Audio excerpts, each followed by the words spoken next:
नमस्कार दोस्तों, मेरा नाम है रंजीत और स्वागत है आप सभी का आरकेजी सिविल पाठशाला यूट्यूब चैनल पर। दोस्तों, आज के द हिंदू न्यूज़पेपर का हम एनालिसिस करेंगे। सबसे पहले चलते हैं एडिटोरियल वाले हिस्से की तरफ और देख लेते हैं इस आर्टिकल को। पहले नंबर का जो आर्टिकल यहाँ पर हम चर्चा करेंगे दोस्तों, ये पार्टिकुलरली डिजिटल जो ऐप है और सरकार की जो भूमिका है, उसके ऊपर ये बात करता है। जैसे जैसे इंडिया एआई इंफ्रास्ट्रक्चर और डिजिटल पब्लिक गुड्स जैसे कि यूपीआई, आधार जैसे पब्लिक प्लेटफॉर्म में निवेश कर रहा है, वैसे वैसे जरूरी है कि इन बड़ी एम्बिशंस को ग्राउंड रियलिटीज के साथ हम जोड़ें।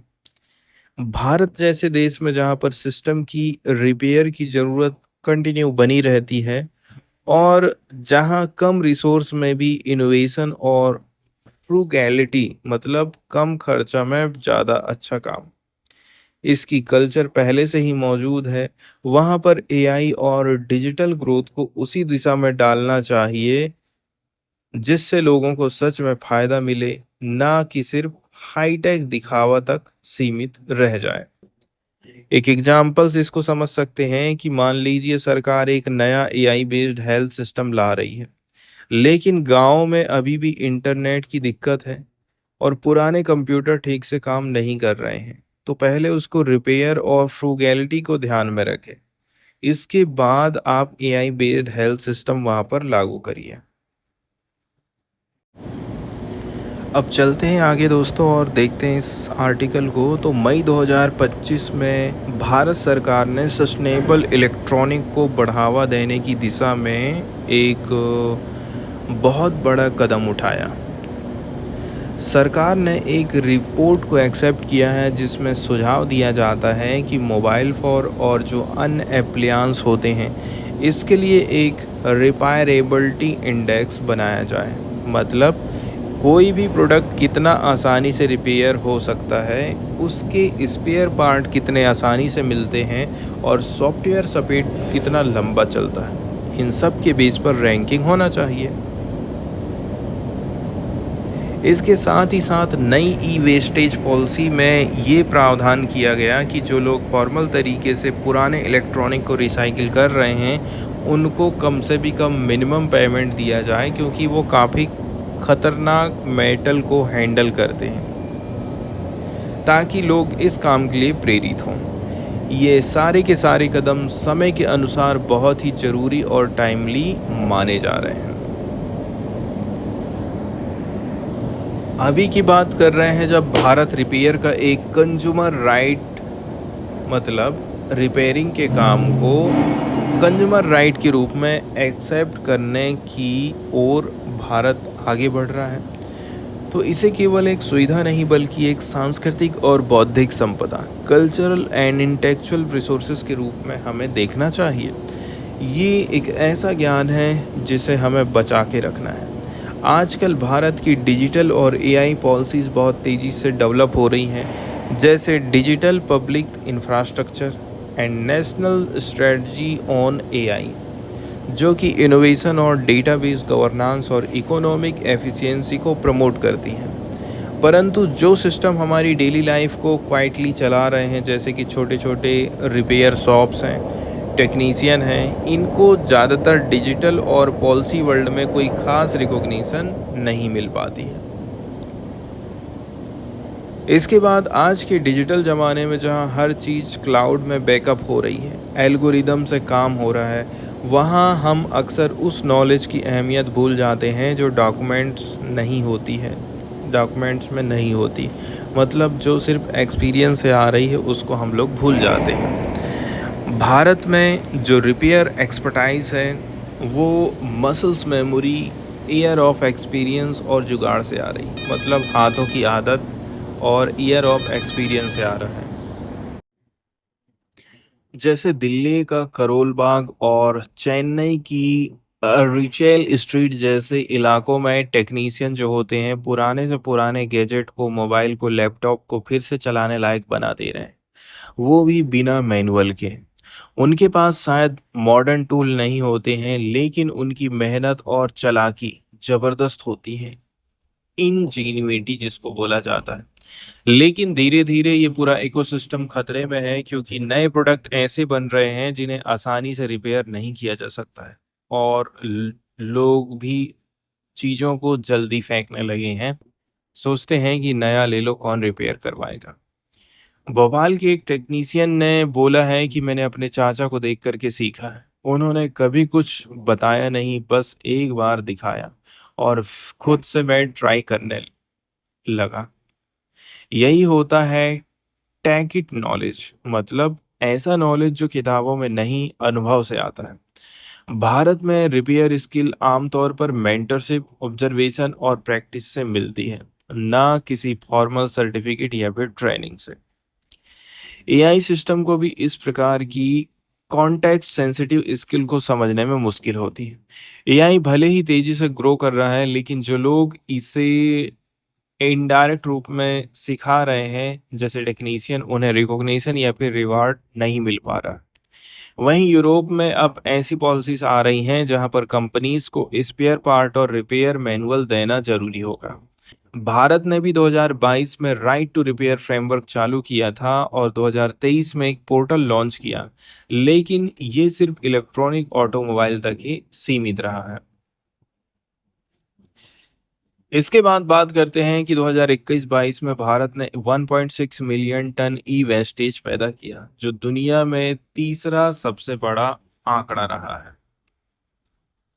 अब भारत में ई वेस्ट मैनेजमेंट रूल 2022 आया है, जिसमें एक्सटेंडेड बॉर्डर रिस्पॉन्सिबिलिटी को एकदम अनिवार्य बना दिया गया है। मतलब कंपनीज अब अपने पुराने प्रोडक्ट के इस्तेमाल के बाद जिम्मेदारी लेंगी। मतलब आपने मोबाइल खरीदा है, अब ये मोबाइल कंपनी की ही जिम्मेदारी है कि मेरे पास में जो फोन है वो उसकी हैंडलिंग कंपनी करेगी।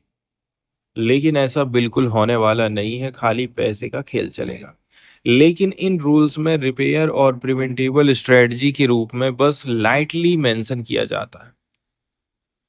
रिपेयर को प्रिवेंटेबल स्ट्रेटजी के रूप में अच्छे से मेंशन नहीं किया गया है। इसके अलावा PMKVY जैसी स्किलिंग स्कीम सिर्फ इंडस्ट्रियल जॉब के लिए होती है, वो इनफॉर्मल रिपेयर्स के क्रिएटिव और डायग्नोस्टिक स्किल को पहचान नहीं देती है।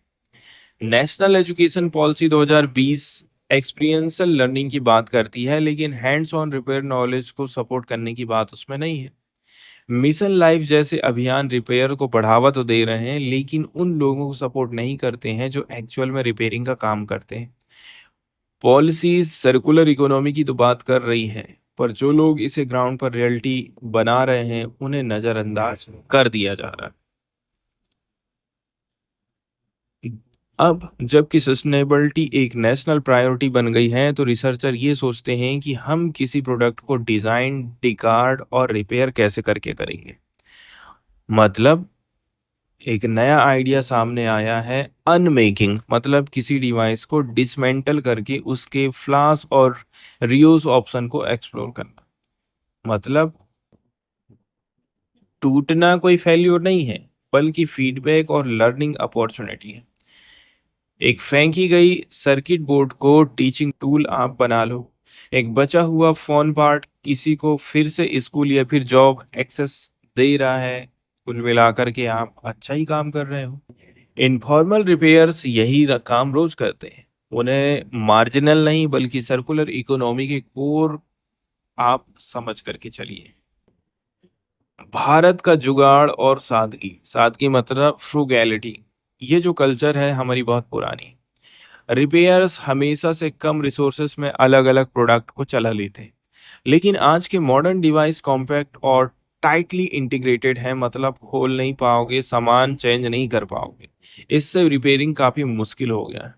2023 की iFixit रिपोर्ट आई थी। इसके हिसाब से एशिया में बेचे गए केवल 23% स्मार्टफोन ही आसानी से रिपेयर हो सकते हैं, बाकी को आप रिपेयर नहीं कर सकते।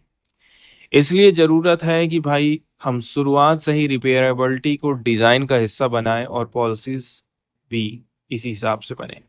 टेक्नोलॉजी को जीन्युइनली सस्टेनेबल बनाना है तो हमें ये सोचना है कि वो टूटने के बाद कैसे करके यूजफुल रह सकते हैं। इसके बाद इस बदलाव के लिए अलग-अलग मिनिस्ट्रीज़ को कोऑर्डिनेटेड एक्शन में लाना होगा, जैसे कि ministry of electronic and IT को एआई और प्रोक्योरमेंट पॉलिसीज़ में रिपेयरेबिलिटी क्राइटेरिया शामिल करना। डिपार्टमेंट ऑफ कंज्यूमर अफेयर को राइट टू रिपेयर फ्रेमवर्क को और मजबूत करना। प्रोडक्ट क्लासिफिकेशन और कम्युनिटी पार्टिसिपेशन को बढ़ावा देना। ई श्रम पोर्टल के जरिए जो इनफॉर्मल रिपेयर करने वाले लोग हैं इनको रिकॉग्नाइज करो, उनको सोशल प्रोटेक्शन आप दो, जैसे कि पीएफ कटना चाहिए, पेंशन मिलना चाहिए, मेडिकल की फैसिलिटीज मिलना चाहिए। And ministry of skill development को ऐसे ट्रेनिंग प्रोग्राम चालू करना है जो टेक इट नॉलेज और डायग्नोस्टिक स्किल को समझेंगे। इसके लिए बहुत सारे टूल्स जैसे कि decision trees, large language model का यूज हम कर सकते हैं, जो कि रिपेयर की प्रोसेस को डॉक्यूमेंट कर सकते हैं बिना लोकल कॉन्टेक्स्ट खोए। मतलब जो नॉलेज है वो कभी खोएगा नहीं। इसके बाद बात करी जाती है फाइनल आंसर की। इस पूरी रिपेयर इकोसिस्टम को सपोर्ट करना सिर्फ टेक्निकल या फिर लीगल मुद्दा नहीं है, बल्कि ये उन लोगों के लिए शांत और एम्बॉडाइड लेबर की कद्र करने का मामला है जो हमारी दुनिया को काम में बनाए रखते हैं। जैसे फिलोसफर माइकल पॉलोनी का कहना है, we know more than we can tell. मतलब हम बता नहीं सकते, हम इतनी सारी चीजें जानते हैं। यही टेक इट नॉलेज और ह्यूमन विजडम हमारे टेक्नोलॉजिकल फ्यूचर के लिए जरूरी है। इसके बाद वाला जो नेक्स्ट एडिटोरियल है दोस्तों, ये पार्टिकुलरली हमारे देश में चल रहे जो रेल के प्रोजेक्ट है, पार्टिकुलरली ऐसे पहाड़ी रीजन में जहाँ पर एक्सेस अभी तक नहीं हो पाया था। जैसे कि हमें यदि जम्मू से कश्मीर घूमने के लिए जाना है, श्रीनगर घूमने के लिए जाना है, तो इसके लिए हमें जम्मू से या उधमपुर से बनिहाल जाना पड़ता था। बनिहाल से आपको ट्रेन मिलेगी कहाँ के लिए? कश्मीर के लिए। बहुत समय से ये प्रयास किया जा रहा था कि कैसे करके हम इसको कनेक्ट कर सकें, और कनेक्टिविटी नहीं हो पा रही थी। उसका रीजन था पहाड़ी एरिया। पहाड़ों को काट करके ट्रेन बनाना काफी ज्यादा मुश्किल काम हो जाता है, इसलिए इस प्रकार के जो प्रोजेक्ट होते हैं इनमें बहुत ज्यादा टाइम लग जाता है। सुरक्षा की दृष्टि से कई बार हम न्यूज़ देखे हैं कि जो टनल बनाई जा रही थी उसमें मजदूर दब करके मर गए हैं या फिर फंस गए हैं। तो बहुत ज़्यादा कहना चाहिए ये चीज़ रिस्की रहती है। Jammu Baramulla rail link project की बात करें, जो कि ऊधमपुर से लेकर के बारामूला तक गया है, जो कि लगभग 4 दशक से बन रहा था, मतलब 40 साल से बन रहा था, अब जाके पूरा हुआ है। ये सिर्फ एक इंजीनियरिंग मार्वल की उपलब्धि नहीं है, बल्कि इंडियन स्टेट और जम्मू कश्मीर की जनता के बीच में एक लंबे समय से किया गया वादा है, जो कि अभी पूरा हुआ है।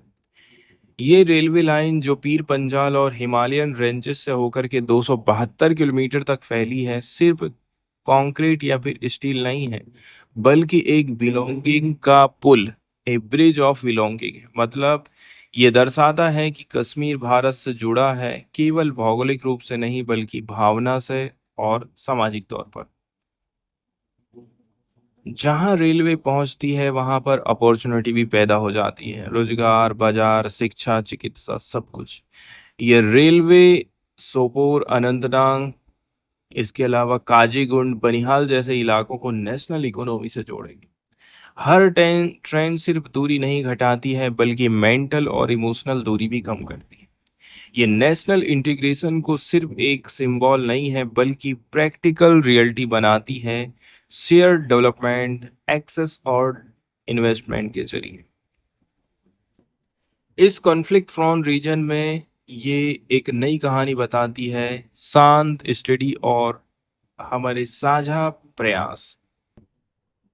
ये संदेश देती है कि कश्मीर भारत का किनारा नहीं है, पेरीफेरी नहीं है, बल्कि हमारा एक सेंट्रल हिस्सा है।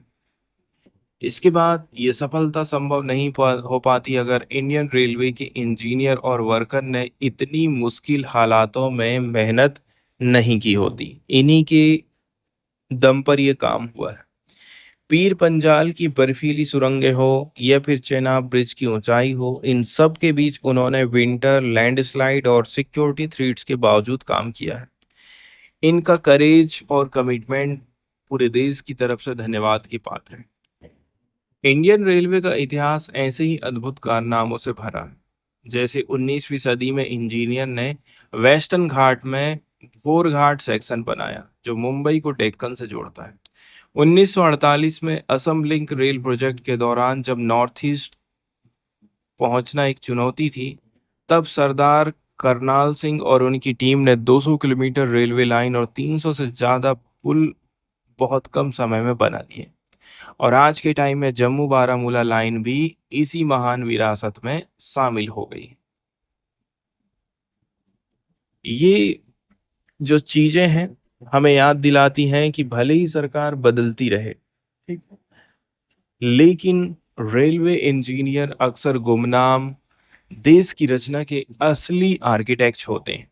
मतलब वे सिर्फ शहरों को नहीं, जिंदगी और पहचानों को भी जोड़ने का काम करते हैं।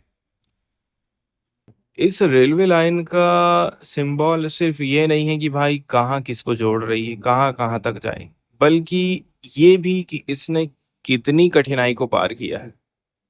यहाँ पर जियो टेक्निकल ऑब्स्टेकल थे, मौसम की चरम स्थितियां, एक्समिटीज और सबसे बढ़कर के राजनीतिक अस्थिरता और अशांति भी। तो हर कंप्लीटेड टनल और पुल एक इंजीनियरिंग सक्सेस नहीं होता है, बल्कि प्रिजर्वेंस और इंस्टीट्यूशनल कमिटमेंट बताता है कि कैसे करके कठिनाई में भी इंस्टीट्यूशंस डटे रहे हैं। इसके बाद ये जो लाइन है स्ट्रेटेजिकली भी बहुत इंपॉर्टेंट है। इससे कश्मीर अब पूरे भारत के रेलवे नेटवर्क से जुड़ गया। ये जम्मू श्रीनगर नेशनल हाईवे पर डिपेंडेंसी को कम कर देगा, क्योंकि बहुत ज़्यादा भीड़ भाड़ हो जाती है हाईवे में, रोड में एकदम खचाखच जाम लग जाता था। लैंडस्लाइड का खतरा भी रहता था, स्नो के कारण बंद भी हो जाता था। इससे इमरजेंसी रिस्पांस, लॉजिस्टिक सपोर्ट और ट्रेड को बड़ा बूस्ट मिलेगा। जरूरी सामान जैसे कि फूड, फ्यूल, मेडिसिन कंटिन्यू हम कश्मीर भेज सकते हैं। इसके बाद बात करी जाती है सोशल इम्पैक्ट की। पहले स्टूडेंट और मरीजों को पहाड़ों से गुजर करके लंबा सफर तय करना पड़ता था। अब ये रेलवे उनको कंफर्ट, अफोर्डेबिलिटी और डिग्निटी प्रोवाइड करेगा। ये इमोशनल डिस्टेंस को भी कम कर देगा। अब परिवार एक दूसरे से जुड़ सकते हैं।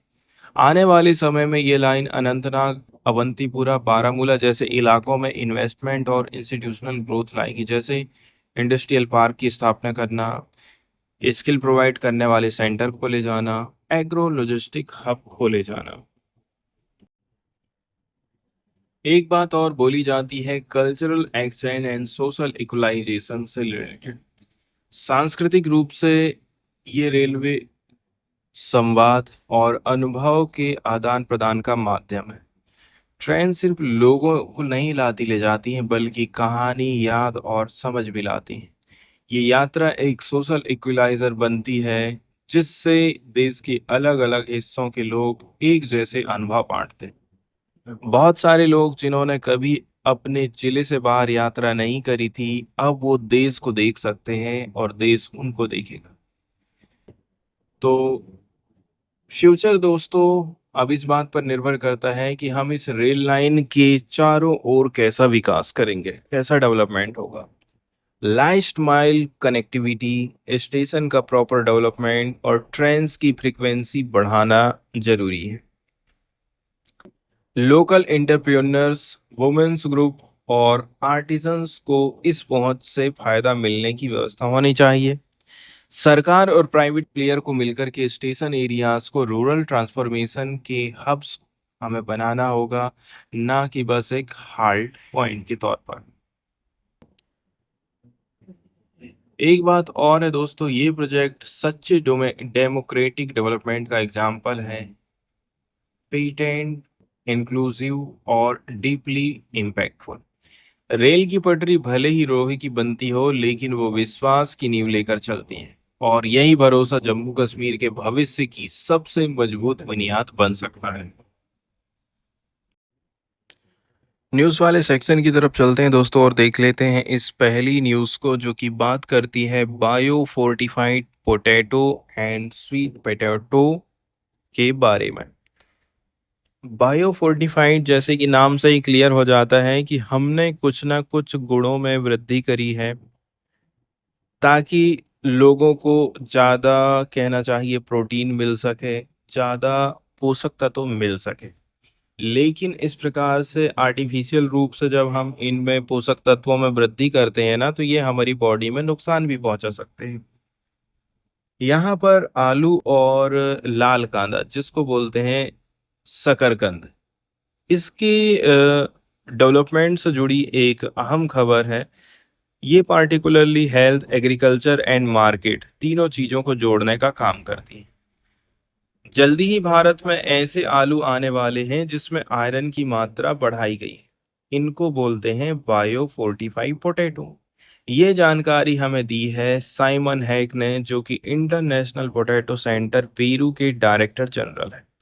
इससे पहले बायो फोर्टिफाइड स्वीट पोटैटो, जिसमें विटामिन ए मिला है, इसी तकनीक से बना है, पहले ही कर्नाटक, असम, पश्चिम बंगाल और उड़ीसा में अवेलेबल है। अब सीआईपी की तरफ से जो प्लानिंग करी जा रही है, इसके बारे में यदि हम बात करें इंटरनेशनल पोटैटो सेंटर के, ठीक है, तो ये जो संस्था है एक प्रमुख ग्लोबल रिसर्च करने वाली इंस्टीट्यूट है, जो कि ट्यूबुलर क्रॉप्स जैसे कि आलू और शकरकंद पर काम करती है। डॉक्टर हैक ने बोला है कि सीआईबी भारत में और ज़्यादा किसानों तक bio fortified sweet potato seed पहुंचाने का काम करेगी। वे इस समय भारत के दौरे पर हैं, जहां पर आगरा में साउथ एशिया का नया सीआईबी केंद्र खोला गया है। अब फोकस जो किया जा रहा है वो आयरन फोर्टिफाइड पोटैटोज के ऊपर है।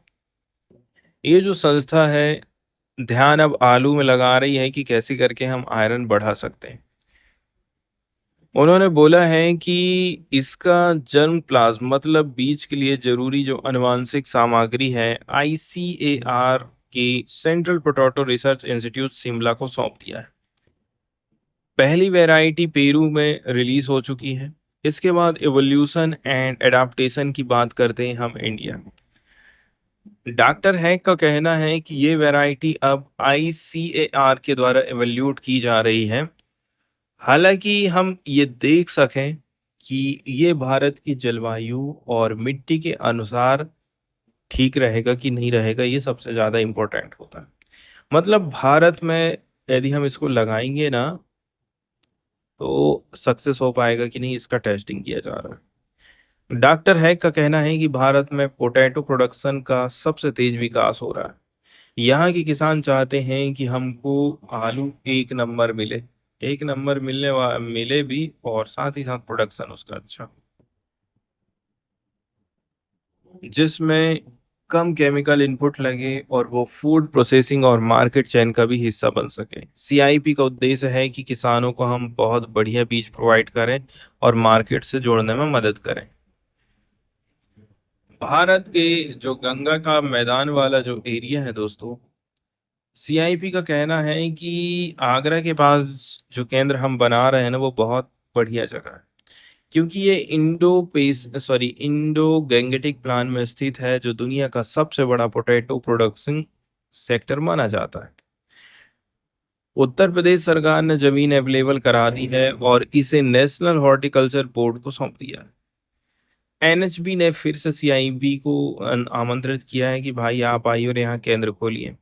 इसके लिए सीआईपी और भारत सरकार के बीच में, यूनियन एग्रीकल्चर मिनिस्ट्री के बीच में जुलाई के आखिरी हफ्ते समझौता हुआ है, ताकि इस क्षेत्र की और भी ज्यादा जो अपॉर्चुनिटीज हो उसको हम ओपन कर सकें। इसके अलावा जो अंतर्राष्ट्रीय कंपनियां जैसे यूरोप, नॉर्थ अमेरिका की जो पोटैटो फार्म्स हैं, भारत में आलू उत्पादन में इन्वेस्टमेंट कर रही हैं। इसका मतलब यह है कि भारत अब वैश्विक लेवल पर पोटैटो इंडस्ट्री के लिए आकर्षण का केंद्र बना है।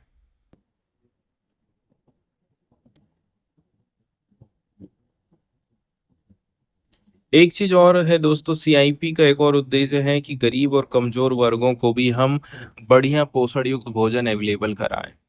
इसके लिए मिड डे मील जैसे स्कूल फीडिंग प्रोग्राम के जरिए बच्चों तक हम आलू पहुंचा सकते हैं। पब्लिक प्रोक्योरमेंट के जरिए सरकारी संस्थाएं इस आलू को खरीदेंगी। साथ ही साथ ऐसी वैरायटी हम डेवलप करेंगे जो और भी पोषण तत्वों से भरी होंगी। गवर्निंग कमेटी की जब बात करते हैं तो सीआईपी साउथ एशिया सेंटर का संचालन एक कोऑर्डिनेशन कमेटी करेगी, जिसमें भारत, नेपाल, भूटान और बांग्लादेश की एग्रीकल्चर सेक्रेटरीज रहेंगे। मतलब ये सेंटर सिर्फ भारत के लिए नहीं बल्कि पूरे साउथ एशिया के लिए एग्रीकल्चर कॉपरेशन और फूड सिक्योरिटी को बढ़ावा देगा। ये वाला जो आर्टिकल यहाँ पर हम डिस्कस करेंगे दोस्तों, ये पार्टिकुलरली मेघालय से जुड़ा हुआ है। मेघालय की एक गुफा है, केव है, मवजिम बिन केव। यहाँ पर एक धार्मिक यात्रा हुआ। इस दौरान एक विवाद होता है जिससे जुड़ी ये घटना है। मेघालय की गुफा में यात्रियों ने पर्यटकों को जूते उतारने पर मजबूर किया और इसी के चलते चलते कंट्रोवर्सी जो है एस्टर हो गई, खड़ी हो गई। बात कर लेते हैं मेघालय के मावा सिनरम इलाके में स्थित मावा जिम्बुन केव। रविवार को एक हिंदू धार्मिक यात्रा हुई थी जिसमें ऑर्गेनाइजर ने पर्यटकों को बोला कि आप जूतों उतारो, फोटो मत खींचो। इसी की वजह से कई सारे लोग नाराज हो गए, खास करके जो स्थानीय ट्राइबल ग्रुप्स हैं और विलेज काउंसिल दोरवार शोनोंग, उनका हो गया दिमाग खराब। ये झगड़ा तब चालू हुआ जब एक टूरिज्म साइट को धार्मिक स्थल की तरह ट्रीट किया जा रहा था। तो ये टूरिज्म साइट है, इसको आप मंदिर की जगह ट्रीट किए करोगे तो जाहिर सी बात है विवाद खड़ा होना ही है। लोकल रिसेंटमेंट की जब बात करते हैं, इस यात्रा में 250 से ज्यादा यात्री आए थे और उन्होंने उस केव में पूजा की कोशिश करी। इससे दोरबोर सिनोंग मतलब गांव की जो पारंपरिक पंचायत है और कई सारे जो ट्राइबल समुदाय के लोग हैं वो नाराज हो गए थे। उनका कहना है कि इस तरह की यात्राएं स्थानीय परंपराओं और स्थान की नेचर के खिलाफ होती हैं।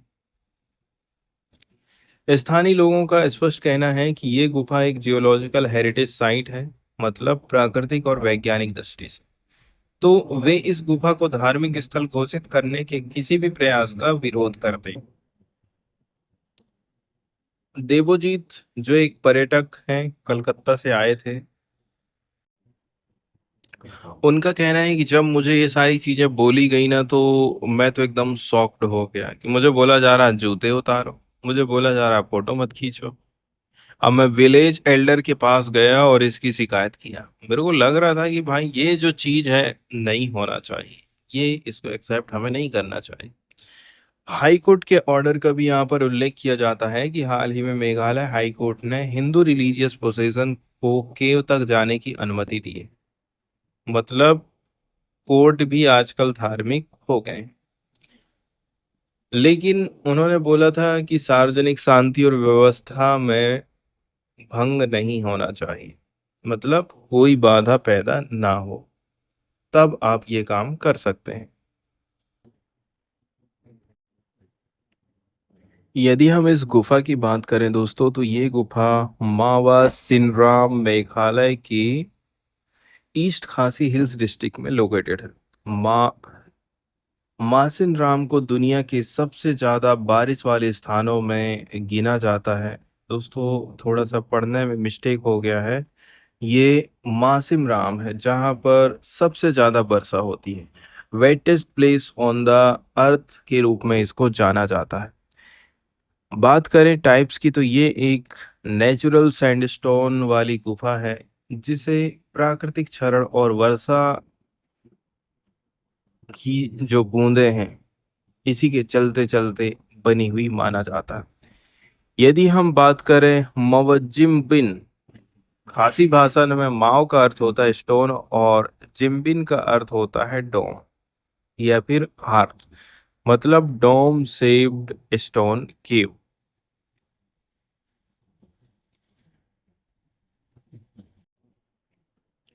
इसके बाद ये वाला जो न्यूज़ आर्टिकल है दोस्तों, ये पार्टिकुलरली बात करता है इंडिया और फिलीपींस के रिलेशन को।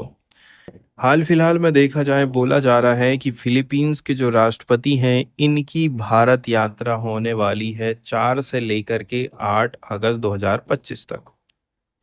पर्पस ऑफ विजिट की जब हम बात करते हैं तो फिलीपींस के राष्ट्रपति फर्डिनेंड रोमुल तेज मार्कोस जूनियर। बोला जा रहा है कि 4 से 8 अगस्त 2025 तक भारत की यात्रा पर आने वाले हैं। टारगेट रखा गया है कि भारत और साउथ ईस्ट एशिया के बीच में मैरीटाइम कोऑपरेशन को कैसे करके बढ़ावा दिया जाए। ये मैक्रोस जूनियर की पहली भारत यात्रा है। इनके पिता जो फर्डिनेंड मैक्रोस सीनियर थे, इन्होंने 1976 में भारत का दौरा किया था। इसके अलावा ऑफिशियल सेरेमनीज भी होने वाली हैं, जैसे कि राष्ट्रपति भवन में सेरेमोनियल रिसेप्शन होगा। इसके बाद वो महात्मा गांधी की समाधि राजघाट पर श्रद्धांजलि अर्पित करेंगे। प्रधानमंत्री नरेंद्र मोदी के साथ डेलीगेशन लेवल पर बातचीत होगी एंड बहुत सारे जो एग्रीमेंट है और एमओयू हैं वो साइन हो सकते हैं। 7 अगस्त को राष्ट्रपति मैक्रोस बंगलुरु भी जाएंगे। इसके अलावा कुछ स्ट्रेटजिक एंड मैरीटाइम मुद्दे हैं जो उठाए जाने वाले हैं। भारत और फिलीपींस दोनों ही साउथ चाइना सी में फ्रीडम ऑफ नेविगेशन चाहते हैं, मतलब चाइना का दबदबा यहाँ पर कम हो। रिसेंट डिप्लोमेटिक एंगेजमेंट भी हुए हैं जो बताते हैं कि भारत और फिलीपींस काफी अच्छे मित्र हैं। मोदी और मैक्रोस जूनियर पहले भी मिल चुके हैं, जैसे कि 21वें नंबर का जो आसियान इंडिया समिट हुआ था और 19वें नंबर का जो ईस्ट एशिया समिट था लाओस में। सितंबर 2023 में 20वें नंबर के आसियान इंडिया समिट में एंड जकार्ता में। मोदी ने उन्हें 2022 में चुनाव जीतने पर बधाई भी दिया था। एक्सटर्नल अफेयर एस जयशंकर और फिलीपींस की फॉरेन सेक्रेटरी एनरिक ए मनालो के बीच ऑलरेडी से बातचीत हो चुकी है। जैसे 2022 में, सॉरी 25 में रायसीना डायलॉग, 2024 में ASEAN India finance ministerial, sorry foreign ministry के बीच में जो बातचीत होती है उसमें वियंताने में। एंड जयशंकर ने 25 से 27 मार्च 2025 को फिलीपींस का दौरा भी किया था। नवल कोऑपरेशन की यदि हम बात करें दोनों कंट्रीज के बीच में, तो यात्रा से कुछ दिन पहले इंडियन नेवी के डिस्ट्रॉयर्स ने 1 अगस्त 2025 को पोर्ट ऑफ मनीला की यात्रा किया। वहां उन्होंने फिलीपींस नेवी के साथ में वेस्ट फिलीपींस सी में ज्वाइंट पेट्रोलिंग भी किया। फिलीपींस आर्म्ड फोर्सेस के चीफ जनरल रोमियो ब्रेवनर ने बोला था, इंडियन डिस्ट्रॉयर की मौजूदगी बता रही है कि दोनों देश अपने समुद्री क्षेत्र की सुरक्षा को लेकर के कितने ज्यादा गंभीर हैं।